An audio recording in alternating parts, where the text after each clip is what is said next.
Bonjour à tous et soyez les bienvenus sur le canal de Béni TV et bien sûr sur le plateau de Midi d'Afrique. Mettez de l'ordre dans votre vie en mettant bien sûr l'Éternel des armées au devant de toutes choses, car c'est lui qui permet que toutes choses concourent à notre bien, quoi que vous fassiez.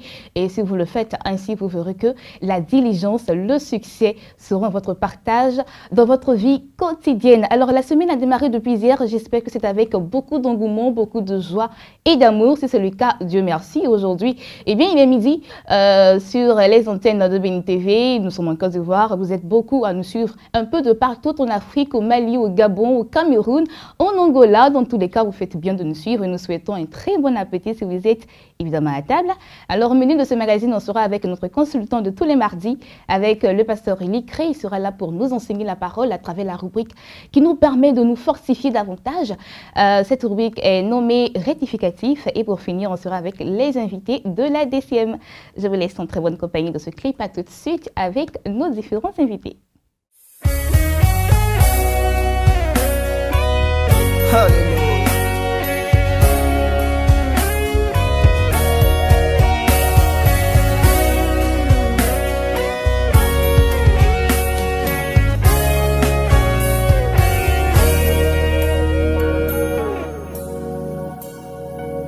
Il a dit sur ma vie que je vais avancer.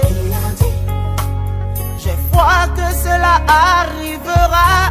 Il a dit sur ma vie que je vais travailler. Et j'ai foi que cela arrivera. Il a dit sur ma vie que je vais voyager. J'ai foi que cela arrivera. Il a dit sur ma vie que je vais prospérer. Oh, oui, j'ai foi que cela arrivera. Il a dit. Ce que sa bouche a dit, sa main l'accomplit. Moi j'ai cru que j'étais orphelin. Moi j'ai cru que j'étais oublié. Oh. Moi j'ai cru que je n'avais personne. Jésus m'a dit non, je suis là. J'ai cru que tout était bloqué. Moi j'ai cru que j'avais échoué. Oh. Longtemps j'ai cru qu'on m'avait mis aux oubliettes. Jésus m'a dit non et je suis là. Il m'a donné la victoire oh, sur mes ennemis. Les soucis qui autrefois me tracassaient, aujourd'hui sont à mes pieds, à mes pieds. Jésus, oh, il n'y a pas son pareil. Il est là, il est là, il est là. Jésus.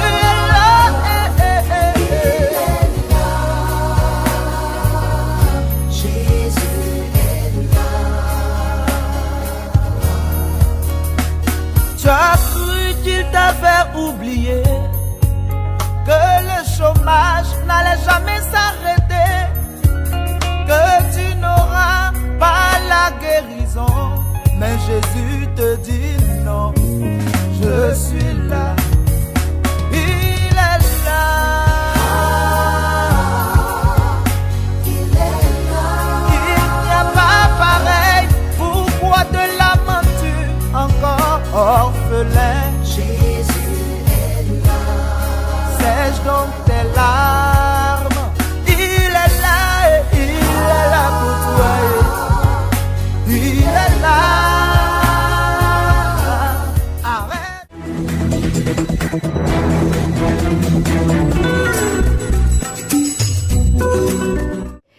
Le pasteur Élie Cré, notre consultant du jour, s'est installé sur notre plateau. Notre thème, la nécessité de la séparation. Bonjour pasteur.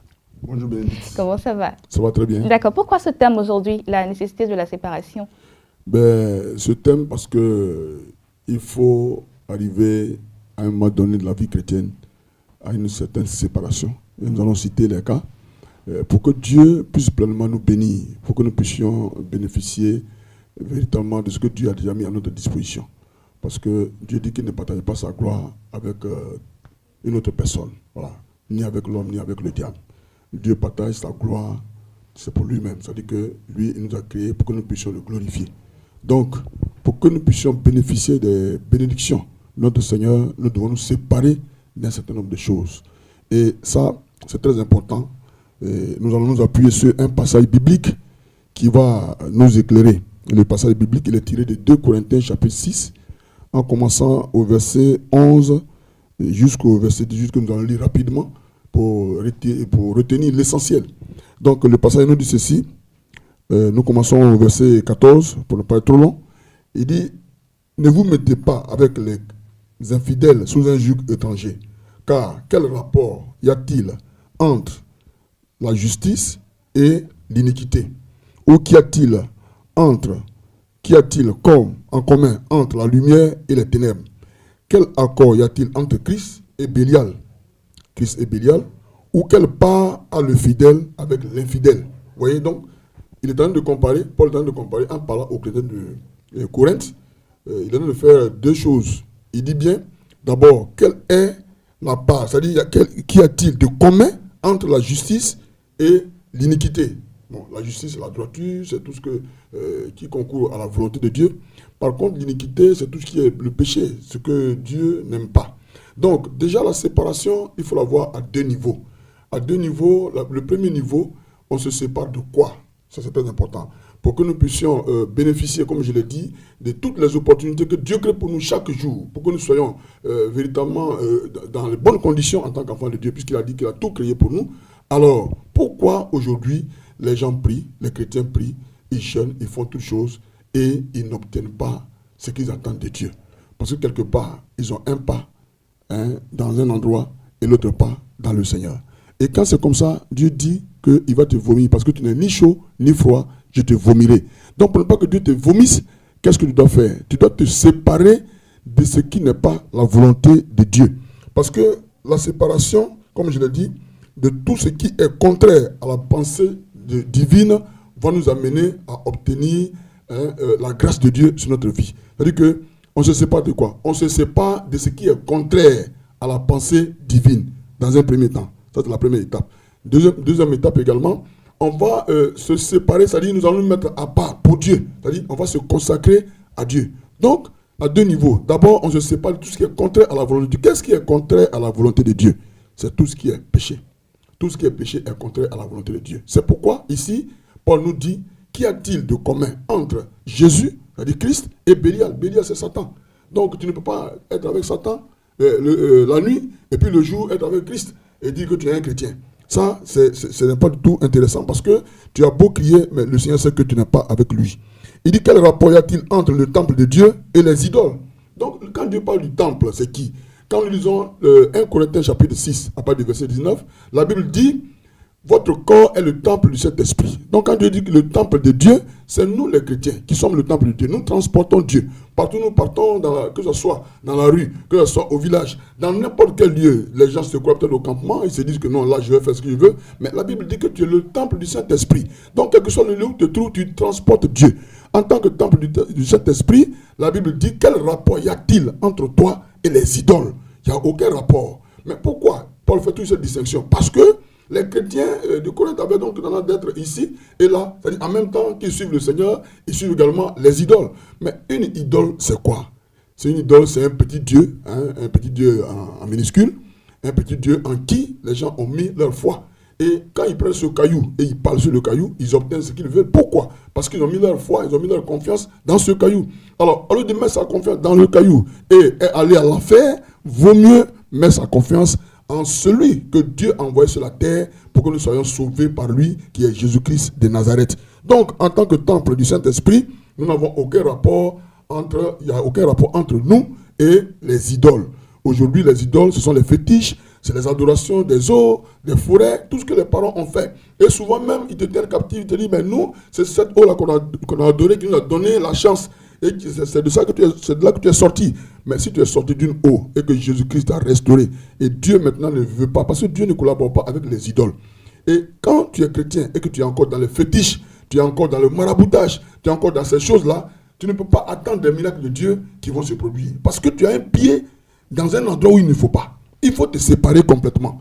Et quand tu te sépares, alors tu vas voir la manifestation de la gloire de Dieu. Mais justement, comment se séparer aussi facilement? Parce que c'est bien beau de le dire, il faut se séparer, mais la réalité est là. Comment se séparer et ne pas encore rejeter? Ok. Alors, comment se séparer? Quand tu prends Romains chapitre 12, à partir du verset 1 au verset 2, la Bible dit que nous devons être renouvelés par la transformation de notre... nous devons être transformés par le renouvellement de notre intelligence. Nous devons être transformés par le renouvellement de notre intelligence. Donc, la séparation, la chose se passe au niveau de la pensée, de l'esprit. Parce que tout se passe au niveau de la pensée. C'est ce que nous concevons qui nous amène à poser certains actes, qui nous amène encore à demeurer dans des choses qui sont dépassées. Jésus est allé à la croix et il a accompli une œuvre gigantesque à la croix. Ce qu'il a accompli pour nous, rien d'autre sur cette terre ne peut supplanter cela. Parce qu'il a payé de son prix pour que nous soyons sauvés. Il a payé de son prix pour que nous ayons tout sur la terre. Et la Bible même nous dit, dans le livre de 2 Corinthiens chapitre 8, verset 9, que des riches qu'il était, il s'est fait pauvre pour que nous soyons enrichis. C'est la richesse que tu veux, Jésus a payé pour ta richesse. Si c'est la maladie qui t'a mis en esclave, il faut comprendre une chose, c'est que Jésus lui-même a dit que par ses meurtrissures, nous avons été guéris. Donc, tu ne peux pas aussi, à cause d'une maladie, aller te confier à un marabout qui, soi-disant, va te laver pour un mariage. Tu vas aller voir un marabout, il va te laver pour que tu aies la chance. Mais quelle chance tu cherches?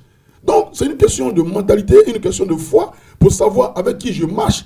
Le Seigneur en qui j'ai cru. Si je sais vraiment qu'il m'a libéré, il m'a sauvé, il m'a délivré, alors à partir de ce moment-là, je dois lui faire confiance. Et quand je dors, par exemple, que les esprits viennent, je dis que mais je dors tranquillement parce que cette présence étrangère n'a aucun pouvoir sur ma vie. Tout dépend de ta mentalité. Tout dépend de ce que tu nourris dans ta pensée. Si dans ta pensée, tu te dis que l'ennemi, le diable, les sorciers ont encore un pouvoir sur ta vie, mais effectivement, ils auront un pouvoir sur ta vie.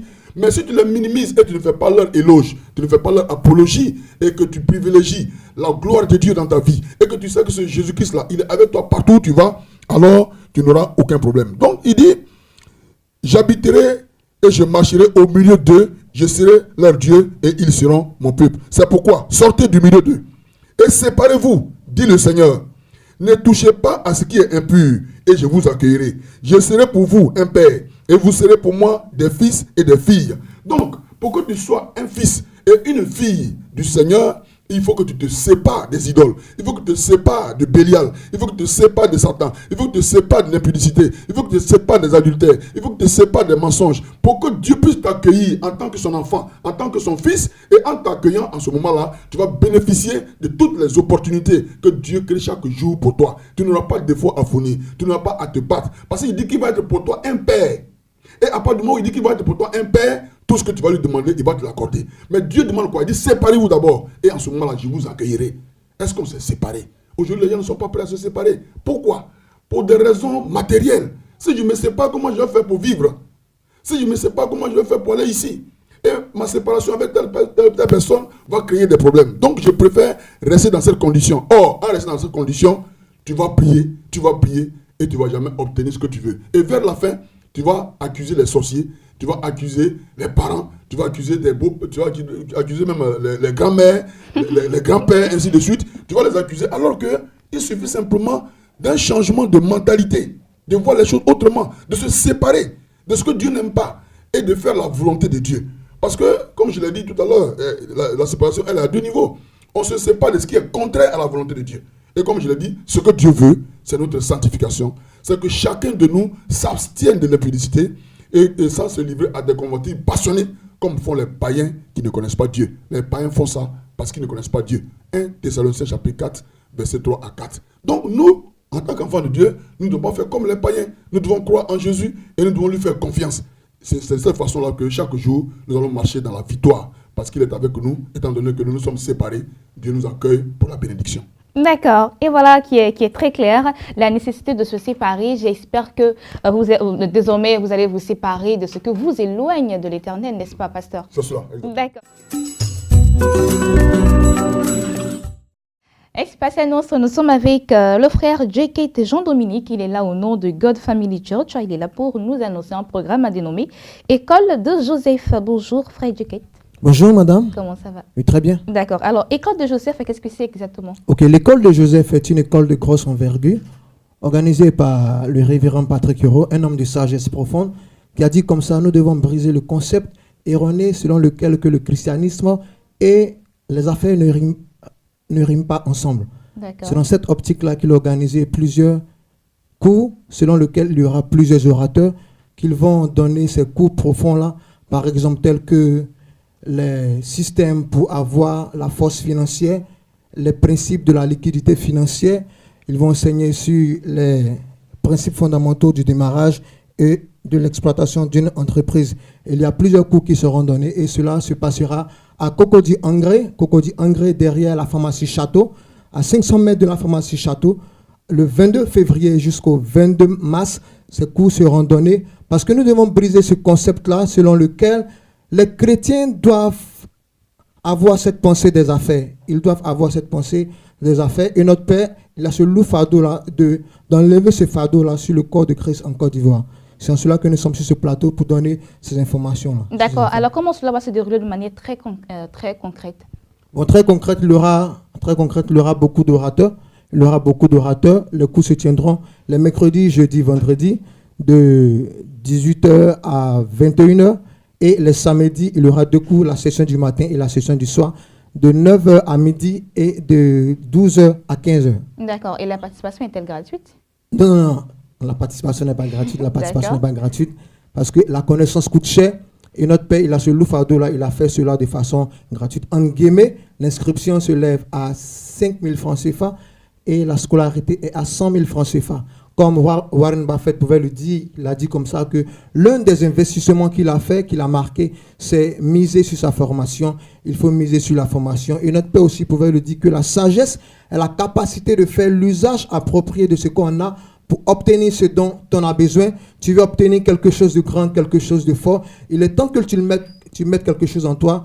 Et ce quelque chose-là, c'est l'intangibilité, c'est la connaissance. Ce qui est bien à l'école de Joseph, tu ne reçois pas seulement que l'information, mais tu es éduqué. Tu reçois une éducation parce que l'éducation vient du mot éduquer qui signifie faire sortir d'eux. À cette formation, il y a quelque chose de bon qui sortira de toi et il y aura des stratégies qui sont mises en place afin d'aiguiser le potentiel que tu as afin d'émerger sur le domaine des finances. D'accord. Alors, la formation dure 1 mois, c'est ça? Oui, un mois. D'accord. Et qui sont ces personnes qui sont habilitées à y participer? Bon, moi-même, je suis l'un des conférenciers. Je vais enseigner sur les secrets de la liquidité financière. Comme le nom l'indique, Joseph.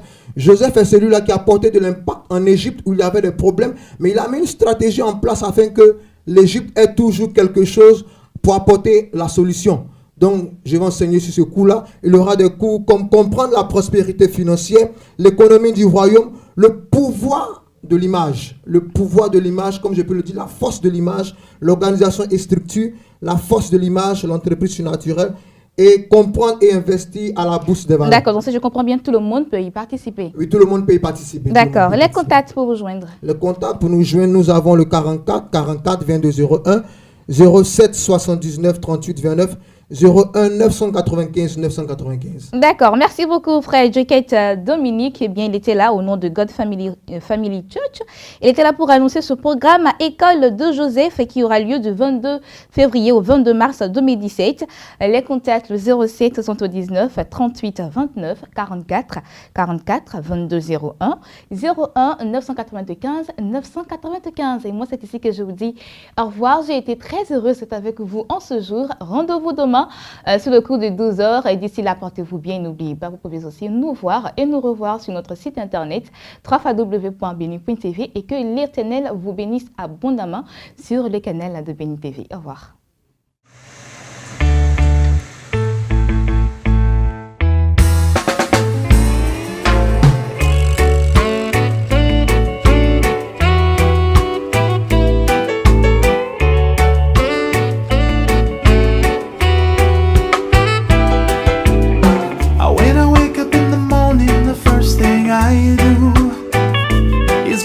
Scripture. Time with God.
His love is so fine.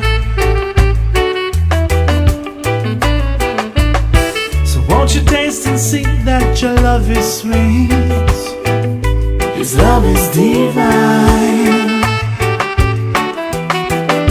So try love. Oh, whoa. He will never let you down. No. Try love. Oh, whoa. He will never let you down. No. Some people will be nice and they take advantage of you. A fair weather friend.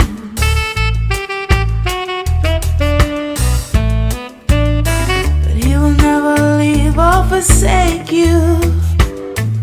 He's with you till